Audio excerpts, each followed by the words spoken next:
Assalamualaikum warahmatullahi wabarakatuh. Halo Sobat Bio, di mana saja kalian berada. Mudah-mudahan kalian sehat walafiat, tidak kurang suatu apapun, dan tetap semangat belajar. Kali ini kita akan bahas tentang struktur dan fungsi jaringan pada hewan. Yang pertama adalah jaringan epitelium. Jaringan epitelium adalah jaringan pembatas dan pelapis yang menyelubungi atau melapisi permukaan organ, rongga, dan saluran, baik di luar maupun di dalam tubuh. Jaringan epitelium yang melapisi lapisan luar tubuh disebut epidermis. Jaringan epitelium membatasi organ dalam disebut endotelium, sedangkan jaringan epitelium yang membatasi rongga disebut mesotelium. Ciri-ciri jaringan epitelium: yang pertama, tersusun rapat sehingga hampir tidak ada ruang antar sel. Yang kedua, tidak mengandung pembuluh darah. Sel epitelium mendapat makanan dari kapiler darah yang terdapat pada jaringan ikat. Yang ketiga, memiliki kemampuan regenerasi cukup tinggi. Dan ini klasifikasi epitelium, ada gambar-gambar dari epitelium pipih yang selapis sampai kemudian epitelium yang pipih yang berlapis. Begitu juga kubus, ada yang selapis, ada juga yang berlapis. Kemudian bentuk silindris sampai bentuk yang transisional. Epitelium selapis, ada yang epitelium pipih selapis, yang bentuknya pipih ya maksudnya. Terdiri atas selapis sel berbentuk pipih. Tipe ini tipis dan bersifat permeabel. Peranannya adalah dalam proses difusi oksigen maupun CO2 serta filtrasi darah pada proses pembentukan urin. Terdapat pada dinding kapiler tempat terjadinya proses pertukaran nutrien dan zat sisa antara darah dan jaringan tubuh. Terdapat pada alveolus tempat terjadinya pertukaran gas. Epitelium kubus selapis terdiri atas selapis sel berbentuk kubus, terdapat pada saluran kelenjar ludah, kelenjar keringat, dan saluran pada ginjal, berperan dalam sekresi dan absorpsi. Sedangkan epitelium batang yang selapis terdiri atas selapis sel berbentuk memanjang atau silindris, berfungsi dalam gerakan aktif molekul, melapisi saluran pencernaan mulai dari lambung sampai anus serta pada kelenjar dan diselingi oleh sel goblet. Ada yang memiliki silia, misalnya yang terdapat pada lapisan sebelah dalam saluran rahim. Selanjutnya ada epitelium batang berlapis semu. Ini melekat pada membran dasar. Nukleus selnya terdapat pada ketinggian yang berbeda. Terdapat misalnya pada bagian dalam saluran pernapasan, berfungsi mengeluarkan debu yang terperangkap pada lendir dari paru-paru. Epitelium yang berlapis, yang bentuknya pipih, itu terdiri dari banyak lapisan sel dan sel permukaannya berbentuk pipih. Epitelium pipih berlapislah yang paling tebal dan paling sesuai dengan fungsi perlindungan, membentuk epidermis kulit, bagian dalam mulut, esofagus, dan vagina. Sedangkan epitelium kubus dan batang berlapis ini jarang terdapat pada tubuh, hanya ada di saluran besar, misalnya kelenjar susu, kelenjar ludah, pangkal esofagus, dan berperan dalam sekresi. Sedangkan epitelium transisional terdapat pada organ urinari, misalnya ureter dan bagian dalam ginjal, membentuk penghalang impermeabel, tidak dapat ditembus sehingga urin tidak menembus dinding kantong kemih. Satu lagi adalah epitelium kelenjar. Pada kelenjar endokrin, sel epitelium yang menghubungkan antara kelenjar dan permukaan epitelium menghilang. Contohnya adalah kelenjar tiroid. Hasil sekresi kelenjar eksokrin langsung menuju permukaan epitelium. Kelenjar eksokrin multiselular memiliki saluran untuk menyalurkan hasil sekresi ke permukaan epitelium. Nah, ini adalah gambar-gambar berdasarkan klasifikasinya kelenjar eksokrin. Ada yang bentuknya tubular, tubular menggulung, tubular bercabang, alveolar, kemudian ada alveolar bercabang, bahkan ada yang tubular alveolar. Jaringan berikutnya adalah jaringan ikat. Sel-sel jaringan ikat Ada beberapa di antaranya. Ada fibroblast yang berfungsi mensekresikan protein, ada makrofag berbentuk tidak teratur dan khusus terdapat di dekat pembuluh darah. Ada juga sel tiang berfungsi menghasilkan substansi heparin dan histamin. Ada sel lemak, sel yang terspesialisasi khusus untuk menyimpan lemak, dan juga ada sel darah putih yang berfungsi melawan patogen. Yang pertama adalah jaringan ikat longgar. Fungsi jaringan ikat longgar adalah memberi bentuk organ dalam, misalnya kelenjar limfa. Yang kedua, menyokong, mengelilingi, dan menghubungkan elemen dari seluruh jaringan lain, misalnya menyelubungi serat otot, melekatkan jaringan di bawah kulit, membentuk membran yang membatasi jantung dan rongga perut, membentuk membran yang disebut mesenteris. Yang kedua, jaringan ikat padat.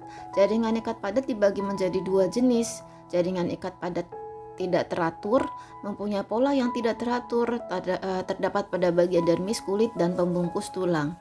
Yang kedua, jaringan ikat padat teratur, mempunyai pola yang teratur, terdapat pada tendon yang menghubungkan otot dengan tulang. Jaringan ikat yang khusus ada yang disebut dengan tulang rawan atau kartilago. Ini merupakan hasil spesialisasi dari jaringan ikat berserat dengan matriks elastis. Ada 3 jenis tulang rawan. Yang pertama, tulang rawan hialin. Ini matriksnya memiliki serat kolagen yang tersebar dalam bentuk anyaman halus dan rapat. Yang kedua, tulang rawan elastik. Serat kolagen tulang rawan elastik tidak tersebar dan nyata seperti pada tulang rawan hialin. Sedangkan tulang rawan fibrosa, lakuna-lakunanya bulat atau bulat telur dan berisi sel-sel kondrosit. Nah, ini masih dengan tulang. Yang tadi adalah tulang rawan, ini adalah tulang keras atau osteon. Ini bentuknya ya, terdiri dari osteon ini satu sistem Haves ya.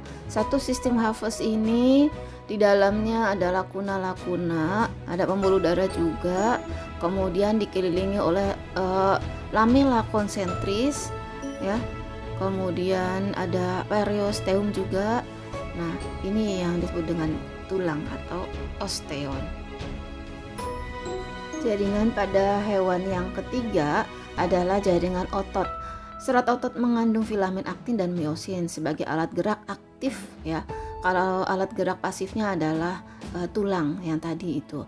Jaringan otot tersusun atas sel membujur dan miofibril. Ada 3 macam otot ya. Di sini ada otot polos, ini yang bentuknya adalah manjang gelendong ya. Kemudian ada otot lurik yang dia ada lurik-luriknya, otot rangka ini ya. Kemudian otot jantung ini bentuknya seperti otot lurik tapi dia bercabang. Otot polos terdiri atas sel-sel berbentuk seperti gelendong, panjangnya antara 30 sampai 200 mm. Memiliki satu inti yang terletak di bagian tengah sel. Kontraksi sel otot polos tidak di bawah pengaruh kesadaran atau involunter. Aktivitas otot polos tidak menimbulkan kelelahan dan terdapat pada rongga tubuh seperti saluran pencernaan makanan. Sedangkan otot lurik berbentuk silinder yang panjang dan tidak bercabang. Panjang selnya bervariasi antara 3-4 cm, memiliki banyak inti sel yang terletak di bagian tepi sel. Kontraksi otot lurik di bawah kesadaran dan kontraksinya juga cepat, kuat, serta dapat menimbulkan kelelahan. Dan otot lurik ini biasanya melekat di bagian rangka sehingga disebut dengan otot rangka. Sedangkan otot yang ketiga adalah otot jantung. Otot jantung ini terdapat di organ jantung, menyerupai dengan otot lurik ya. Tetapi seringnya adalah bercabang 2 atau lebih membentuk sincium. Memiliki 1 atau 2 inti sel yang terletak di bagian tengah. Kemudian sel otot jantung ini juga dipersarafi oleh sistem saraf otonom.